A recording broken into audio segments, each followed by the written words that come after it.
Silksong has finally landed. And it's not just a hit, it's a record-smashing phenomena. Over 500,000 players on Steam were playing simultaneously on the launch day.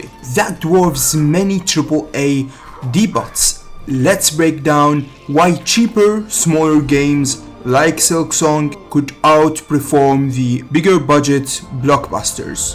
Silksong launched on September 4, 2025. It sent a big wave across all the platforms, Steam, PlayStation, Nintendo, Xbox, all bucked under a demand as fans all want to play it. On Steam alone, the users were around 535,000, making it one of the biggest Steam launches ever, and nearly 8 times larger than Hollow Knight launch. To put that in perspective, bigger games from AAA studios like Battlefield 6, Silksong beated it, and now it's ranking on the 20 most played video games ever, outperforming multiple AAA titles that were spending millions of dollars on production. And get this, as we talked in another video, it did not launch with $80 or $100 price, it is just $20, which let us know,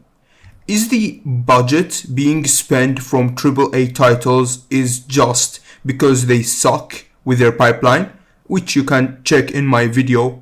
I covered all the reasons why game prices from AAA studios are actually this high. And now Silksong is a very great evidence that you don't need to make the same open world AAA graphic game just to suck up for investors. You can make a 2D game. If it's amazing, it's good, the gameplay is good, the story and the narrative design is amazing, the art is good, people gonna play it. You don't need to make the same open world AAA like graphics to suck up for investors so they can invest in the video game and spend hundreds of millions of dollars and giving us something like Conquered.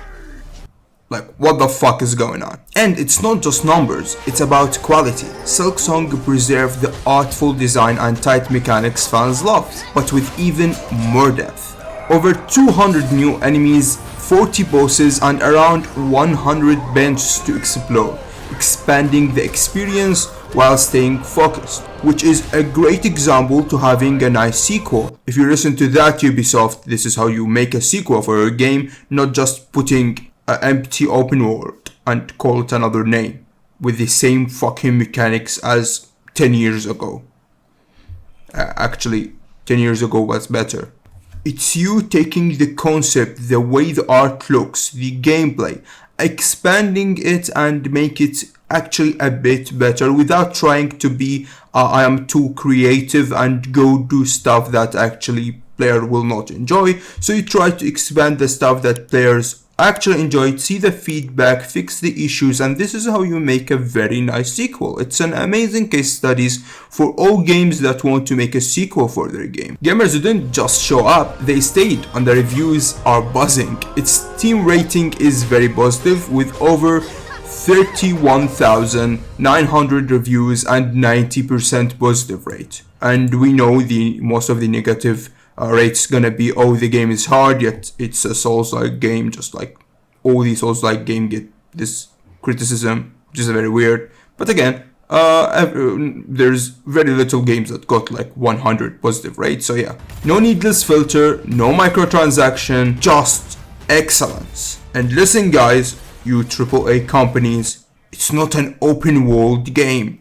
You don't need to make that over and over each fucking year, we're sick of it. In my opinion, this launch isn't just a milestone, it's a message. Actually, all this year was a message that indie developers, small teams, could actually make games that will potentially be game of the year, like Expedition 33, Silksong. These are very great competitive. So if we put in perspective what games we got from bigger companies like Conquered this year and Silksong and Expedition 33, it really put us in a perspective. like small developers with the new tools and the new information, the less gatekeeping it gets over the years, the better quality games and indie games we get. Again, guys, it's indie games take a lot of time, not like a yearly game, just like bigger studios. They take like 7-6 years to develop a full game that you can guys enjoy. But it's the thing that show us that there is a competition in the market with the AAA industry, a very big competition, actually making the AAA industries getting in risk because they do not update their render pipelines and they suck up for investors without listening to players. So I think this is a very big change going to the market of the game development industry. So what do you think, guys? What do you think about Silksong as a game? Is it good or not? Actually, I don't think there's many people that would say it's a bad game, but tell us your opinion. What could it change in the current market of the game industry? Let me know in the comments. I try to answer all the comments. Thanks for watching. Definitely hit that subscribe button and that bell button, and see you in the next episode.